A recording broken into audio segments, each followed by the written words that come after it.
ರಾಮನಗರ ಜಿಲ್ಲೆಯ ಹೆಸರು ಬದಲಾವಣೆ ವಿಚಾರಕ್ಕೆ ಸಂಬಂಧಪಟ್ಟಂತೆ ಕುಮಾರಸ್ವಾಮಿ ಹೇಳಿಕೆಗೆ ಉತ್ತರ ನೀಡೋದಕ್ಕೆ ಆಗೋದಿಲ್ಲ. ರಾಮನಗರ ಹೆಸರು ಬದಲಾವಣೆ ಅವರಿಗೆ ಸಂಬಂಧಿಸಿತು. ನಾನು ಮಾತನಾಡಿದ್ರೆ 3 ದಿನ ಮಾತು ಚರ್ಚೆ ಆಗುತ್ತೆ ಅಂತ ಕೋಲಾರದಲ್ಲಿ ಸಚಿವ ಸತೀಶ್ ಜಾರಕಿಹೊಳಿ ಹೇಳಿಕೆಯನ್ನು ಕೊಟ್ಟಿದ್ದಾರೆ. ಈ ಕುರಿತು ನಾನು ಮಾತನಾಡಿದ್ರೆ ಮತ್ತೆ 3 ದಿನ ನನ್ನ ಮಾತಿನ ಚರ್ಚೆ ಶುರುವಾಗ್ಬಿಡುತ್ತೆ. ಹೀಗಾಗಿ ಅದು ಆ ಜಿಲ್ಲೆಗೆ ಸಂಬಂಧಪಟ್ಟ ವಿಚಾರ, ಉಪಮುಖ್ಯಮಂತ್ರಿ ವಿಚಾರ. ಈಗ ಅದರ ಅವಶ್ಯಕತೆ ಇಲ್ಲ ಅಂತ ಹೇಳಿದ್ದಾರೆ ಸಚಿವ ಸತೀಶ್ ಜಾರಕಿಹೊಳಿ. ರಾಮನಗರ ಜಿಲ್ಲೆಯ ಹೆಸರು ಬದಲಾವಣೆ ಮಾಡೋ ವಿಚಾರಕ್ಕೆ ಸಂಬಂಧಪಟ್ಟಂತೆ ಪ್ರತಿಕ್ರಿಯೆ ಕೊಟ್ಟಿದ್ದಾರೆ.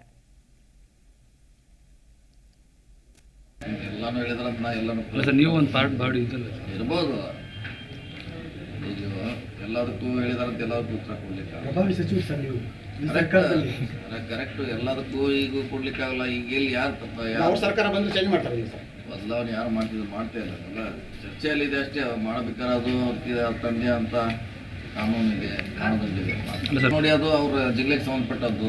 ಎಲ್ಲಾನು ಹೇಳಿದ್ರಂತ ಎಲ್ಲಾನು ನೀವು ಒಂದು ಪಾರ್ಟ್ ಬಾಡಿ ಇರ್ಬೋದು, ಈಗ ಎಲ್ಲದಕ್ಕೂ ಹೇಳಿದಾರಂತ ಎಲ್ಲದಕ್ಕೂ ಉತ್ತರ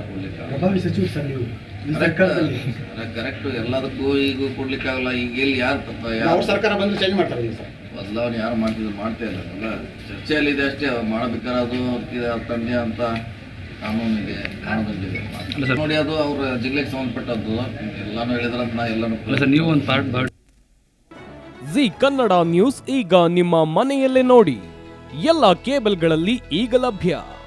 ಸನ್ Direct 292, Jio TV 1334, U digital 162, City cable 51, GTPL 17, Abhishek cables 821, rock line telecommunication 51, Shri Basaveshwara number 60, Vinayaka digital number 53, in digital number 896ರಲ್ಲಿ. ನಿಮ್ಮಿಸ್ತದ ಜಿ ಕನ್ನಡ ನ್ಯೂಸ್ ನೋಡಿ ಆನಂದಿಸಿ.